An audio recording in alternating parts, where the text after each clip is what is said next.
قرآن سے کریں گے جو کہ اسامہ.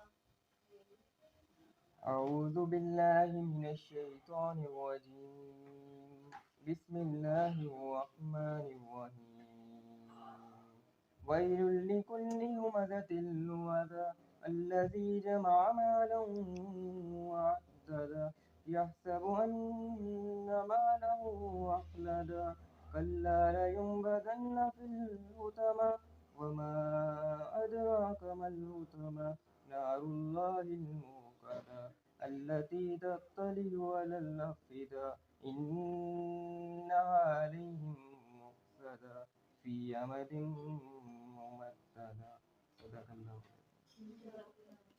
اب آگے قرآن سورۃ حمزہ کی تفسیر و ترجمہ عمر فاروق صاحب. اعوذ باللہ من الشیطان الرجیم بسم اللہ الرحمن الرحیم. عزیزان گرامی، قرآن مجید کی سورہ حمزہ کہ جس کی آپ کے سامنے تلاوت کلام پاک کی گئی. سورہ حمزہ جو ہے قرآن مجید کی 104 نمبر سورت ہے، اور یہ جو سورت ہے یہ سورت مکی سورت ہے. آپ کے سامنے ہم پہلے بھی کئی دفعہ بتا چکے ہیں کہ مکی اور مدنی صورتوں میں مکی صورتیں وہ ہیں کہ جس کے اندر توحید، آخرت اور رسالت کا تذکرہ کیا گیا ہے، اور یہ ہجرت سے قبل نازل کی گئی یہ مکی صورتیں ہیں. اور مدنی صورتیں وہ صورتیں ہیں کہ جس کے اندر اس کے معیشت، سیاست، تمدن، دیگر معاملات زندگی ان کا سب کا تذکرہ ملتا ہے. اور مکی صورتیں عموماً جو ہے وہ چھوٹی ہیں، اور وہ یعنی کچھ ایسی صورتیں ہیں جو کہ مکہ میں نازل کی گئیں لیکن وہ مدنی کہلائیں، کیونکہ ہجرت کے بعد نازل کی گئی. فتح مکہ کے بعد جو صورتیں نازل کی گئی وہ مدنی کہلائیں گی، نہ کہ مکی کہلائیں گی. تو یہ آج ہم اس کو اب آیت وائز لے کے چلتے ہیں. سب سے پہلے یہ سورہ حمزہ کی تلاوت جو ہے اسامہ نے کی تھی. ویل لکل ہمزۃ لمزہ، کہ تباہی ہے ہر اس شخص کے لیے جو منہ در منہ لوگوں پر تان اور پیٹھ پیچھے برائیاں کرنے کا خوگر ہے. الذی جمع مالا وعددا، کہ جس نے مال جمع کیا اور اسے گن گن کر رکھا. یحسب ان مالہ اخلدا، اور وہ سمجھتا ہے کہ اس کا مال ہمیشہ اس کے پاس رہے گا. کلا لینبذن فی الحطمہ، ہرگز نہیں، وہ شخص تو چکنا چور کر دینے والی جگہ میں پھینک دیا جائے گا. نار اللہ الموقدہ، اور تم کیا جانو کہ وہ چکنا چور کر دینے والی جگہ کیا ہے؟ اللہ کی آگ. التی تطلع علی الافئدہ، اللہ کی آگ خوب بھڑکائی ہوئی جو دلوں تک پہنچ جائے گی. التی تطلع علی الافئدہ انہا علیہم مؤصدہ فی امد ممددہ، اور خوب بھڑکائی ہوئی جو دلوں تک پہنچے گی وہ ان پر ڈھانک کر بند کر دی جائے گی، اس حالت میں کہ وہ اونچے اونچے ستونوں میں گرے ہوئے ہوں گے. ربی اشرح لی صدری ویسر لی امری واحلل عقدۃ من لسانی یفقہوا قولی. عزیزان اگر ہمیں یہ جو اس سورت کی پہلی 3 آیتیں، یہ مین اس کا کور، اس کو کہتے ہیں کہ مین جو سینٹرل آئیڈیا جس کو کہتے ہیں، یا جو سارا جو مدعا جو بیان کیا گیا ہے ابتدائی 3 آیتوں کے اندر بیان کیا گیا ہے. اور اس میں کچھ لوگوں کی یعنی قسمیں ڈیفائن کی گئی ہیں کہ نار میں جانے والے، جہنم میں جانے والے کون سے لوگ ہیں، اور جہنم سے اگر آپ بچنا چاہتے ہیں تو ان اعمال کو چھوڑنا ہوگا. اگر یہ اعمال ہمارے اندر موجود ہیں تو ان کو ہمیں چھوڑنا ہوگا. تو سب سے پہلے یہ بتائی جا رہی ویل لکل ہمزۃ لمزہ، تباہی ہے ہر اس شخص کے لیے جو منہ در منہ لوگوں پر تان اور پیٹھ پیچھے برائیاں کرنے کا خوگر ہے. عزیزان گرامی، قرآن مجید کے اندر یہ دیکھیے، جب انسان کے سامنے ہائیسٹ آئیڈیل جب کوئی چیز نہیں ہوتی نا، یا اس کا نصب العین نہیں ہوتا، تو وہ پھر پستیوں کی طرف جانا شروع کر دیتا ہے، وہ پھر گمراہی کی طرف جانا شروع کر دیتا ہے، وہ پھر ہر غلط کام کو صحیح کر کے کرنا شروع کر دیتا ہے، اس لیے کہ اس کے سامنے کوئی آئیڈیل نہیں ہوتا، اس کے سامنے کوئی نصب العین نہیں، اس کے سامنے کوئی مقصد نہیں ہوتا. تو یہاں پر اس مقصد کے لیے جو بتائی جا رہی ہے کہ جب جو شخص کہ جس کا کوئی نصب العین نہیں ہوتا، کہ جس کا کوئی آئیڈیل نہیں ہوتا، ہائیسٹ آئیڈیل نہیں ہوتا، وہ پھر کیا کرتا ہے؟ چغل خوری کرتا ہے، وہ پھر کیا کرتا ہے؟ غیبت کرتا ہے، وہ پھر کیا کرتا ہے؟ جھوٹ بولتا ہے، وہ پھر کیا کرتا ہے؟ بہتان لگاتا ہے، وہ پھر کیا کرتا ہے؟ چغل خوریاں کرتا ہے، وہ پھر کیا کرتا ہے؟ لوگوں کے عیبوں کو ٹٹولتا ہے کہ اس نے تو ایسا کہہ دیا، اس نے تو ایسا کہہ دیا، یہ تو اس نے میرے ساتھ ایسا کیسے کر دیا، اس نے مجھے بالکل کمتر سمجھ رکھا ہے، میں تو اس کو ایسا سبق سکھاؤں گا کہ یہ یاد رکھے گا. جبکہ دیکھیے ہم آگے چل کے دیکھتے ہیں کہ اللہ کے نبی اکرم صلی اللہ علیہ وسلم کا طرز عمل کیا تھا، یا اس قرآن کے اندر، ان آیات کے اندر اس کا کیا بتایا جا رہا ہے. جب انسان کا کوئی آئیڈیل نہیں ہوتا، نصب العین نہیں ہوتا، وہ جب اس طرح کی حرکتوں میں لگتا ہے تو مایوسی کا شکار ہونا شروع ہو جاتا ہے، اور انسان کا ایک امیج بن کر لوگوں کے سامنے آتا ہے. پھر انسان کہتا ہے یار یہ تو اس سے تو کوئی خیر کی امید ہی نہیں ہے، یہ تو ہر وقت چغل خوری کرتا ہے، یہ تو ہر وقت جھوٹ بولتا ہے، یہ تو ہر وقت جو ہے نا یہ غلط کام کرتا ہے، تو اس کے اندر مایوسی پیدا ہونی شروع ہوتی. دوسرے لوگ بھی اس شخص سے مایوس ہو جاتے ہیں کہ یار یہ بندہ ٹھیک نہیں ہے، اس سے کوئی خیر کی امید نہیں ہے. تو یہاں پر آگے ہم دیکھتے ہیں، تو جیسے سورۃ 3 کے اندر آیا ہے نا، بڑی زبردست انسان کی جو ساتھ کے اوپر بیان کیا گیا ہے کہ والتین والزیتون وطور سینین وہذا البلد الامین لقد خلقنا الانسان فی احسن تقویم. یعنی جو انسان کا ہائیسٹ لیول وہ بتایا جا رہا ہے یہاں پر کہ اللہ تعالیٰ نے 4 چیزوں کی قسم کھائی، کہ تین کی یعنی انجیر کی، زیتون کی، اور اس پرامن شہر مکہ کی قسم کھا کر، اور وطور سینین وہذا البلد الامین، اور پرامن شہر مکہ کی قسم کھا کر کہا جا رہا ہے کہ انسان کو میں نے بہترین ساخت پر پیدا کیا.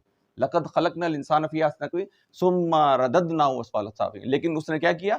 اپنی ساخت کو، اپنی پیدائش کو، اپنی بلیسنگز کو، اپنی نعمتوں کو بھول گیا اور وہ پستیوں کے اندر جا کے ڈل گیا. اب میں آپ کے سامنے یعنی وہ بالکل پستیوں کے شکار ہو گیا، وہ بالکل اپنے آپ کو بھول گیا کہ کس مقصد کے لیے اس کو اس دنیا کے اندر لائے گا. اب دیکھیں انسان کی جو قرآن مجید کے اندر انسان کا جو ہائیسٹ لیول ہے، جس کے اندر انبیاء کرام شامل ہیں. حضرت نوح علیہ السلام کا تذکرہ اس کے اندر ملتا ہے، حضرت عیسیٰ علیہ السلام کا تذکرہ ملتا ہے، محمد صلی اللہ علیہ وسلم کا تذکرہ ملتا ہے، موسیٰ علیہ السلام کا تذکرہ ملتا ہے. کہ قرآن کہتا ہے یہ وہ لوگ تھے کہ جنہوں نے قرآن کو، جنہوں نے اللہ کی تعلیمات کو اپنی زندگی کو اوڑھنا بچھونا بنایا، اور ان تعلیمات پہ چلتے ہوئے کس طرح ہائیسٹ لیول پر چلے گئے. لیکن اس کے برعکس اگر ہم اس کے برعکس دیکھتے ہیں، کچھ ایسے لوگ بھی تھے کہ جو بالکل پستیوں کے اندر چل گئے. ثم رددناه اسفل سافلین. یہاں پر یہ پہلی آیت میں یہی ہے نا، ویل میں نے تباہی ہے، ویل لکل ہمزۃ لمزہ. یہاں پر بھی تباہی بتائی جا رہی ہے کہ جو منہ در منہ تان اور پیٹھ پیچھے برائیاں کرنے کا خوگر. اب یہ دیکھیے ہم آگے دیکھتے ہیں پستیوں کے اندر. دیکھیں انسان کے جب کینہ کرتا ہے نا، جب پستی میں جاتا ہے تو کیا کرتا ہے؟ کینہ کرتا ہے. کینہ کہتے ہیں بغض رکھنا کسی سے، تو وہ اونٹ سے بھی آگے نکل جاتا ہے. اونٹ کا کینہ بڑا مشہور ہے کہ اونٹ اگر کسی اپنے مالک سے اگر ناراض ہو جائے نا، تو وہ کئی سال تک اپنے ذہن میں اس بات کو رکھتا ہے. جیسے اس کو موقع آتا ہے تو اونٹ اس بندے کو بیٹھ کے اس کو مار دیتا ہے.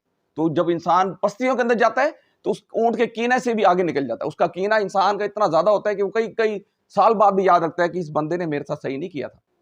ایسے کینہ میں، بغض میں اتنا زیادہ انسان پستی کے اندر چلے جاتا ہے. وہ کہتا ہے یہ جو بندہ ہے نا، کچھ ہمارے یعنی دیکھیں آپ کے ارد گرد کچھ ایسے لوگ ہوں گے جو کئی سال کے بعد یاد کرتے ہیں یار تم نے یہ ایسا نہیں کیا.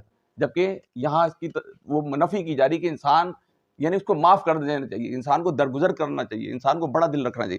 اب ہم آگے جاتے ہیں. جب انسان جو ہے نا وہ شہوت کے اندر بڑھتا ہے، یعنی سیکس اس کے اندر جب بہت زیادہ ہوتا ہے، تو وہ کیا کرتا ہے؟ سور کو بھی پیچھے چھوڑ دیتا ہے. پھر ہم آگے دیکھتے ہیں نکالی. جب انسان نقل اتارتا ہے، اب دیکھیں آپ کے اسٹیج ڈرامے آتے ہیں نا، اس کے لیے ویل کہا گیا کہ جو لوگوں کو ہنسانے کے لیے، حدیث ہے نبی اکرم صلی اللہ علیہ وسلم کہ جو لوگوں کو ہنسانے کے لیے جھوٹ بولتا ہے نا، اس کو جہنم کی ایک وادی ہے ویل، سب سے نچلی وادی اس کے اندر پھینک دیا جائے گا. اس کی نچلی وادی کے اندر پھینک دیا کہ جہاں وہ جلے گا. تو یہاں پر یہ بتایا جب انسان نکالی کی طرف آتا ہے، نکال یعنی کسی کی وہ نقل اتارتا ہے تو بندر سے بھی آگے نکل جاتا ہے. پھر ہم آگے دیکھتے ہیں، پھر انسان خونخواری کی اگر خونخوار ہوتا ہے تو وہ اتنا زیادہ آگے بڑھ جاتا ہے کہ بھیڑیوں سے بھی زیادہ خونخوار ہوتا ہے. اور جب انسان نیشنلزم کی طرف جاتا ہے، ہم دیکھیں نا جب ہمارا 1947 کے اندر جب پاکستان آزاد ہوا، پاکستان اور ہندوستان الگ ہوئے، تو وہاں سے جو لوگ آ رہے تھے، جو قافلے مسلمانوں کے آ رہے تھے، تو ظلم و بربریت کی اتنی داستان رقم ہوئی کہ انہوں نے چھوٹے بچوں کو نیزوں کے اندر پرو دیا. وہ جو تھے نا ہندو تھے، جو سکھ تھے، انہوں نے مسلمانوں کے بچوں کو یعنی اتنا ظالم و جابر ہو گیا کہ اس نے نیزوں کے اندر بچوں کو پرو دیا. تو یہاں پر یہ دیکھیے، اب ہم آگے اس کی طرف لے کے چلتے ہیں. تو یہاں جو آیت پہلی بتائی جا رہی ہے کہ ویل میں ہوتا ہے تباہی، ویل لکل ہمزۃ لمزہ، کہ تباہی ہے ہر اس شخص کے لیے جو منہ در منہ تان. اب تان کو ری اپروچ کہتے ہیں. تان کا جو انگلش کا مطلب ہے اس کو کہتے ہیں ری اپروچ. اس کا مطلب ہے کہ تانہ زنی کرنا، سرزنش کرنا، ملامت کرنا، فصاحت کرنا، برا بلا کہنا، آڑے ہاتھوں لینا. اور یہ میں نے بتایا نا آڑے ہاتھوں، جیسے اگر ہمارا کیا طرز عمل ہوتا ہے، اگر کوئی ہمارے سے نیچے والا بندہ کوئی تان لگا رہا ہے، کوئی برائی کر رہا ہے، تو ہم تو کہتے ہیں اس کو تو دیکھتے ہیں نا، اس نے اپنے آپ کو سمجھ کیا رکھا ہے، اس نے وہ ہمیں بڑا ہلکا لے رکھا ہے، اس کو تو میں آج سبق سکھا کے رہوں گا، اس نے مجھے ہلکا بڑا لے رکھا ہے. اور اگر کوئی اوپر والا کہتا ہے تو فوراً دل میں کہتے ہیں یار اس کو 2-4 گالیاں اس کو ضرور دیتے ہیں. ایسے ہی نا برا بلا کہتے ہیں یار اس نے اپنے آپ کو سمجھ کے رکھے. تو اس کے لیے کیا کہا جا رہا ہے؟ ویل ہے. اس کے کیا ہے؟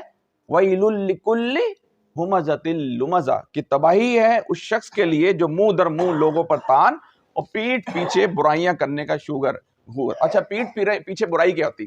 اب یہ پیٹھ پیچھے ایک بڑی خطرناک برائی ہے.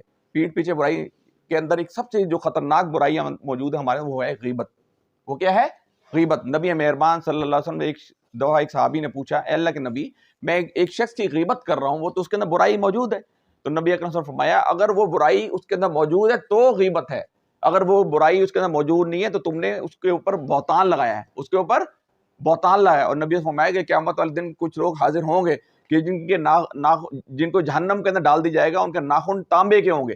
اپنے وہ نبی اکرم صلی اللہ علیہ وسلم جب معراج میں تشریف لے گئے نا, انہوں نے وہاں جا کے دیکھا کہ کچھ لوگ جو ہیں جن کے تانبے کے ناخن اپنے منہ سے نوچ رہے ہیں.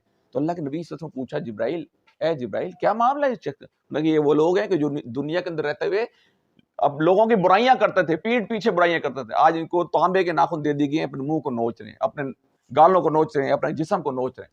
تو یہ ان کے لیے کیا کہا جا رہا ہے, وَيْلٌ لِكُلِّ ہُمَزَةٍ لُمَزَةٍ. ٹھیک ہے, تباہی ان لوگوں کے لیے جو منہ در منہ تان اور پیٹھ پیچھے برائیاں کرنے کا خوگر ہے, اس کے لیے تباہی بتائی جا رہی. اب یہ دیکھیے میں آپ کے سامنے ایک نبی مہربان صلی اللہ علیہ وسلم کی حدیث ہے, میں آپ کے سامنے ذرا رکھ دوں. نبی اکرم صلی اللہ علیہ وسلم فرمایا کہ مفلس کون ہے؟ لوگوں نے جواب دیا مفلس وہ ہے کہ جس کے پاس مال و متاع نہ ہو. آپ نے فرمایا مفلس میری امت میں وہ ہے کہ جو قیامت کے دن صوم و صلات زکوٰۃ اور سب عبادات لے کر آئے گا, لیکن کسی کو گالی دی ہوگی, کسی کو برا بلا کہا ہوگا, کسی کا مال کھایا ہوگا, کسی کا خون بہایا ہوگا, کسی کو مارا پیٹا ہوگا, لہٰذا اس کی نیکیاں دوسرے لوگوں کو دے دی جائیں گی. اس طرح اس کی سب نیکیاں اور حقوق دینے سے بھی, یعنی کچھ لوگ ایسے آئیں گے جس کی نیکیاں نبی صلی اللہ علیہ وسلم فرمایا کہ احد کے پہاڑ کے مانند ہیں, احد کے پہاڑ کے برابر ہیں. لیکن یہ ہوا کہ لوگوں اب وہ احد کے پہاڑ کے اب لوگ ان سے تقاضا کر رہے ہیں, کوئی کہتا ہے کہ مجھ سے غیبت کی تھی, کوئی کہتا ہے جھوٹ بولا تھا, کوئی کہتا ہے تجسس کرے گا, کوئی کہتا ہے بہتان لگایا تھا, کوئی کہتا ہے پیٹھ پیچھے میری برائی کی تھی. تو اللہ تعالیٰ کیا کہیں گے, ان کی یہاں تک کہ اس کی نیکیاں ختم ہو جائیں گی, پھر ان کی برائیاں اٹھا کے اس شخص کے اوپر لاد دی جائیں گی, اور یہاں تک کہ اس کی برائیاں حدیث میں آتا ہے کہ وہ احد کے پہاڑ کے مانند ہو جائیں گی, اور اس کو اٹھا کے منہ کے بل جہنم کے اندر پھینک دیں. ہم دیکھیے ہم کتنے کام کرتے ہیں, ہم تو نیکیاں کرتے ہی نہیں ہیں, ہماری آٹے میں نمک کے برابر نیکی ہیں, اور جو چھوڑی بہت نیکیاں وہ بھی ہم اکثر خواتین کے اندر ہے. نبی صلی اللہ علیہ وسلم فرمایا کہ قیامت والے دن زیادہ جو جہنم کے اندر خواتین کی تعداد زیادہ ہو, اس لیے کہ وہ چغلیاں کرتی ہیں, اس نے یہ کیا تھا, اس نے تو یہ کیا تھا, اس نے ویسا کیا تھا, اس نے ایسا کیا تھا. یہ اس کے لیے کیا کہا ہے, وَيْلٌ لِكُلِّ ہُمَزَةٍ لُمَزَةٍ. ٹھیک ہے, ان کے لیے کیا ہے, تباہی ہے. آگے چلیے, الذی جمع مالا وعددا, کہ الذی جمع, جس نے مال جمع کیا اور اسے گن گن کے رکھا. ابھی دیکھیں جو بندہ گمراہی کی طرف جا رہا ہوتا نا, کہ جس کا کوئی نصب اللین نہیں ہوتا, کہ جس کا کوئی آئیڈیل نہیں ہوتا, کہ وہ کیا کرتا ہے, وہ جب برائی کی طرف جانا شروع ہوتا ہے تو اس کے اندر سب سے بڑی ایک جو مین رول ادا کرتی ہے وہ مال ہوتا ہے. جب انسان کے پاس مال آتا ہے نا تو اپنے اندر وہ اپنے آپ کو کچھ سمجھنا شروع کر دیتا ہے. وہ کہتا ہے کہ میں سپیریئر ہوں, آئی ایم دا سپیریئر, میں سپیریئرٹی, وہ یعنی اب دیکھیں وہ اپنے آپ کو بہت کچھ سمجھنا شروع کر دیتا ہے, کہ جس کے نتیجے میں جو ہے نا وہ انسان جو ہے برائی کی طرف. اچھا, انسان مال کیوں جمع کرتا ہے؟ یعنی کچھ لوگ ہوتے ہیں جو مال جمع کرتے ہیں, آج میرے ایسیٹس میں اتنا اضافہ ہو گیا, اور میرا بینک بیلنس اتنا بڑھ گیا, آج میری گاڑیوں میں اتنا اضافہ ہو گیا, آج میرے گھر کے اندر اتنا اضافہ ہو گیا. وہ یہ اس کے لیے بھی تباہی کہا جا رہی ہے. ابھی دیکھیے انسان کیا کرتا ہے, جو کچھ لوگ ایسے ہوتے ہیں جو یہ چاہتے ہیں کہ مرنے کے بعد میرا نام رہے, وہ اسی مال کو یوز کرتے ہیں. آپ نے دیکھا نا احرام مصر جو بنایا گیا تھا, یہ جو احرام مصر کیوں بنایا گیا, کیوں بنایا تھا؟ اس نے اس لیے بنایا تھا کہ تاکہ میرا نام رہے, میرا نام زیادہ لوگوں تک پہنچتا رہے.